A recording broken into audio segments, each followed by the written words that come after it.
और अब मुझे पता है कि आप सब लोग बेहद ही बेसब्री से इंतज़ार कर रहे हैं नामवर जी के विचार जानने के लिए। तो चलिए, आप सबका इंतज़ार यहाँ पर अब ख़त्म होता है। मैं विनम्र आग्रह करूँगी कार्यक्रम के अध्यक्ष डॉक्टर नामवर सिंह जी से कि वो यहाँ पर आएँ और अपने विचार हम सबके सामने रखें। तालियों की गड़गड़ाहट के साथ उनका स्वागत। सुरेश कुमार वशिष्ठ जी और मंच पर हृदय समाज,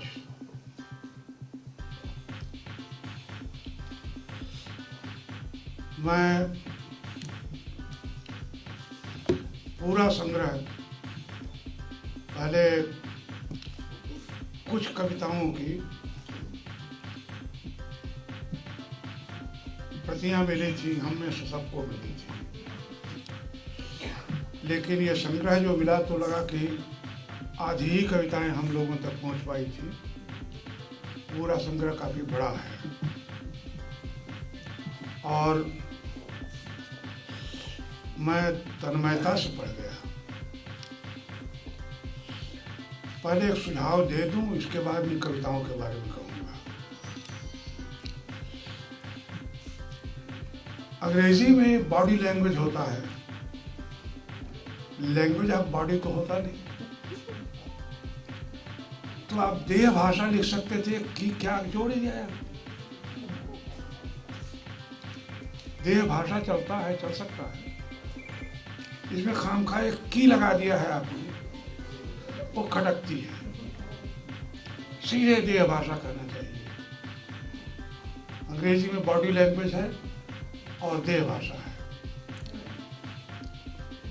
देखना यह है कि कवि ने आज के ज़माने में आमतौर से लोग देह की चर्चा को बहुत अच्छा नहीं समझते हैं। अंदर की अंतरात्मा की भाषा, दुनिया भर के लोग आजकल अंतरात्मा ही की भाषा बोलते हैं, लेकिन देह भाषा जो यथार्थ है, जबान कुछ कहे लेकिन देह जो है कुछ और कहती है, और असली वही हुआ करती है। जीभ झूठ बोल सकती है, शरीर नहीं झूठ बोल सकता। आमतौर से हम लोग जीवही का इस्तेमाल करते हैं और सारे झूठ नेता लोग बोला करते हैं, जीवही से बोलते हैं, शरीर उनका कुछ और कहता है। इसलिए देह भाषा कह के कवि ने ये कहना चाहा है कि मैं वो कह रहा हूँ जो सचमुच कहना चाहता हूँ, जो मेरी जबान नहीं कह सकती है, जो शब्द मेरे नहीं कह सकते हैं। शब्द कुछ और कहेंगे, उस पर विश्वास न कीजिए। देह क्या कहती है हमारी, ये देखो। हकीकत यह है, सच बोलने वाला आदमी यही कहता है। जबान की न सुनो, देह की सुनो। तो ये ईमानदारी, ये सच्चाई, साफगोई मुझे पसंद आई, ये साहस मुझे पसंद आया। और आज के ज़माने में दुस्साहसी बहुत होते हैं, साहसी बहुत कम होती है। इसलिए इस साहस की दाद दे दी चाहिए हम लोगों को। इधर के छपे हुए हर साल 40-50 कविता संग्रह हिंदी में आते रहते हैं। ये संग्रह, और मैं कविता का पाठक हूँ, अपनी पहचान अलग बनाता है। इस तरह का कोई संग्रह जो आमतौर से कवि के नाम पर प्रसिद्ध लोग वर्षों से लिखते चले आ रहे हैं, 5वां, 6वां, 10वां संग्रह चल गया है, वो एक तरह से है। चीनियों के चेहरे की तरह से सभी कविताएं एक तरह की हैं। इस कविता संग्रह का चेहरा अलग दिखाई पड़ता है, अपनी पहचान। सुरेश वशिष्ठ ने अपनी पहचान स्थापित कर दी है, और पहला कविता संग्रह पर पहचान करते बहुत कम हुआ करता है। कम कवियों के, जिस कवि ने अपनी पहले संग्रह से कविता पहचान बना दी, कवि सुविचारंदन पंत ने पल्लव से अपनी पहचान बना दी, रघुवीर सहाय ने अपने संग्रह से पहचान बना दी। पहले कविता संग्रह से उत्तानबाजी राग पाया होता है। गाने वाला पहले ही जो उठाता है तो उसी से मालूम हो जाता है कि क्या गाएगा। इसलिए अपनी पहचान तो बना दी है, अब जरूरत है पट्टा सस्टेन करने का। इसे सस्टेन कर ले जाओ, ये चुनौती है, किसी और की नहीं, कवि को खुद अपनी ही आपसे चुनौती है। पहला संग्रह आपके लिए चुनौती है, अगर अगला संग्रह इसे कम निकला तो लोगों की आंखें उठेगी। जहाँ तक कविताओं का सवाल है, आमतौर से छोटी कविताएं, आप जानते हैं चीनी कविता, चीन में, जापान में हाइकू होता है। जापान में वो हाइकू की पहचान बहुत छोटी कविता होती है। अज्ञेय जी जब गए थे जापान तो उन्होंने कुछ हाइकू भी लिखे थे, जमे नहीं हाइकू। इसमें जो हाइकू नुमा 4-4 पंक्तियों की कविताएं हैं, बेजोड़ कविताएं हैं, हाइकू नुमा। और कुछ निशान मैंने लगाया।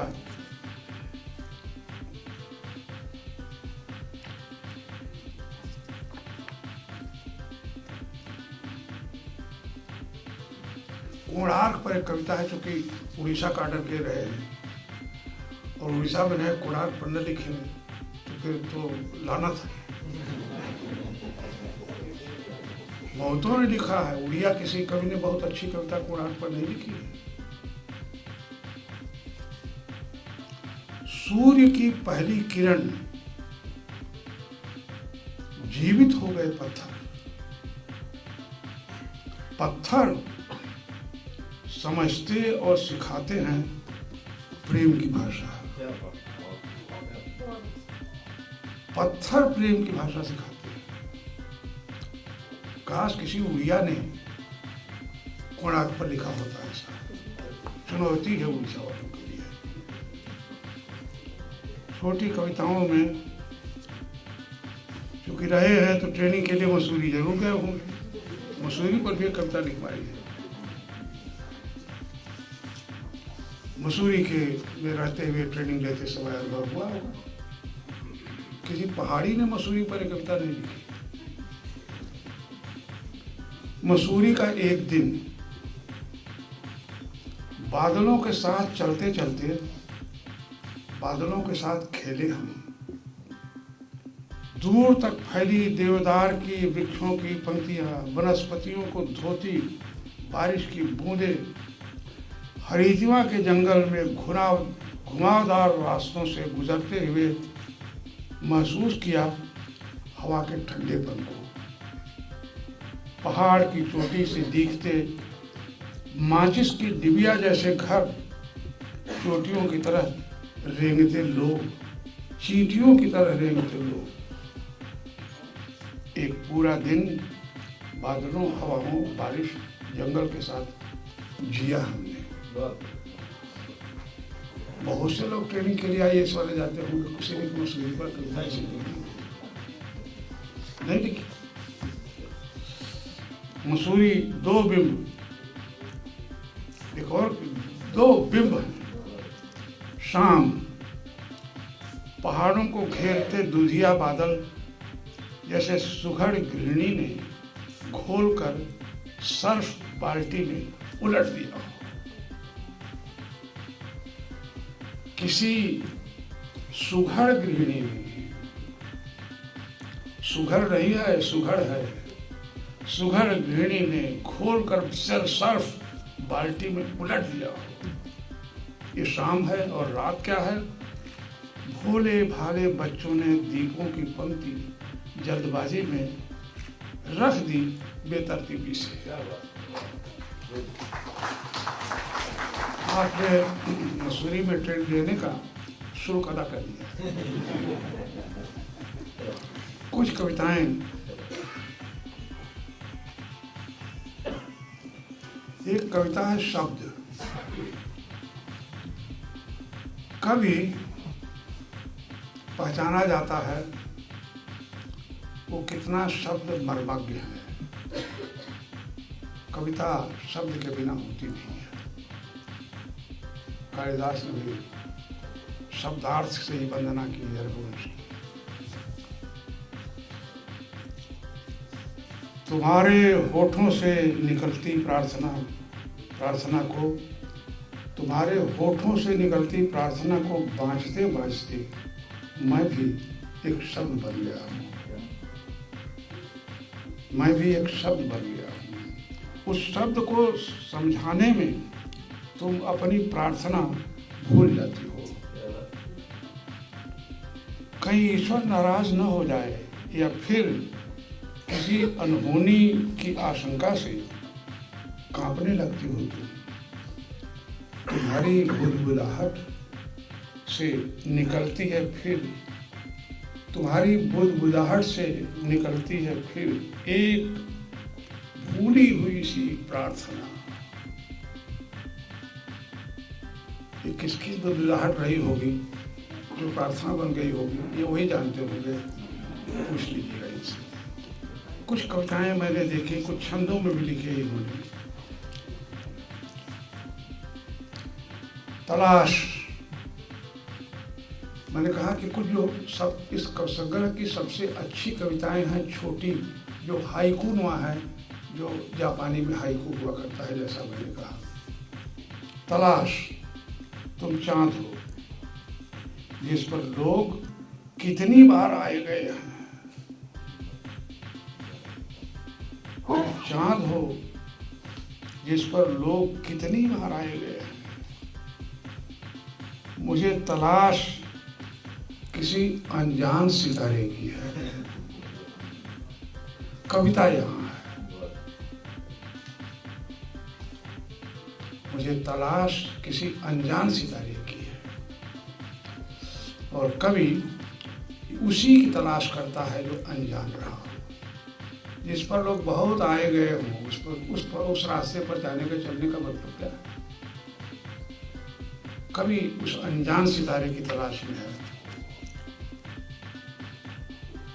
तू एक कविता है। अब जिसको भी संबोधित हो, हर एक का अपना अपना तू है। तू एक गीत है जो सिर्फ तेरे होठों पर बजता है। तू एक गीत है जो सिर्फ तेरे होठों पर बजता है, दूसरे पर नहीं। एक चमक है जो सिर्फ तेरी आंखों में दिखती है। एक खुशबू है जो सिर्फ तेरे शरीर से बहकती है। हर शरीर की खुशबू अलग अलग होती है, ये आप में से हर कोई जानता होगा। चाहे जितनी खुशबू लगा ले, लेकिन बगैर खुशबू के हर शरीर की खुशबू अलग होती है। और जो मर्द नहीं जानता जाहिल है।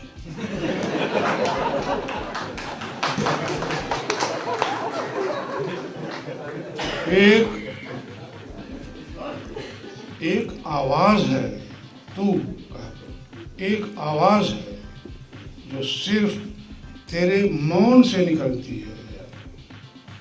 तू एक आवाज है जो एक मौन से निकलती है। एक आग है जो सिर्फ तेरे भीतर राख बनती है। एक आग है जो तेरे भीतर एक राख बनती है। सुन, धीरे धीरे तू खत्म होती जा रही है। कविता का शीर्षक है तू। अनेक कविताएं हैं। मैं आपसे निवेदन करूंगा, मैं बिल्कुल कविता संग्रह पढ़ता ही रहता हूँ, मिलते ही रहते हैं। मैं इन कविताओं को पढ़ करके एक नई दुनिया, एक नई भाषा, एक ऐसी कविता दी जो कहीं दूसरी जगह अच्छे बड़े प्रसिद्ध कवियों में नहीं दिखाई पड़ रही है। मैं ऐसी उदीयमान नई प्रतिभा का स्वागत करता हूँ इस निवेदन के साथ कि आगे इसका देह भाषा ही नाम रखा। देह की जो है बीच में कहाँ से आ गया, ये की कहाँ से आ गई? ये की को हटाओ, देह भाषा के नाम से चलना चाहिए। बॉडी लैंग्वेज अंग्रेजी में चलता है, लैंग्वेज ऑफ बॉडी नहीं चलता है, मुहावरा ही नहीं है, देह भाषा है। इसलिए ये देह भाषा सच पूछिए तो बोलती हुई देह की भाषा है। कुछ लोगों का कि देह भी बोलती है चुप रहते हुए भी। ये कविता, इस कविता का मैं स्वागत करता हूँ। मुझे उम्मीद है कि कवियों का ध्यान इस ओर जाएगा कि कुछ नई ज़मीन तोड़ के ले आएँ, दिखाएं और करें, तो हिंदी की कविता आबाद होगी। और इन शब्दों के साथ मैं अंतिम शब्द कहूँगा कि सुरेश कुमार वशिष्ठ, ये आपके लिए भी चुनौती है। दूसरा संग्रह ले आते समय सावधान रहना पड़ेगा कि उससे एक कदम आगे है या नहीं है। इस चुनौती के साथ मैं अपनी ओर से और आप सभी की ओर से हार्दिक बधाई देता हूँ। धन्यवाद।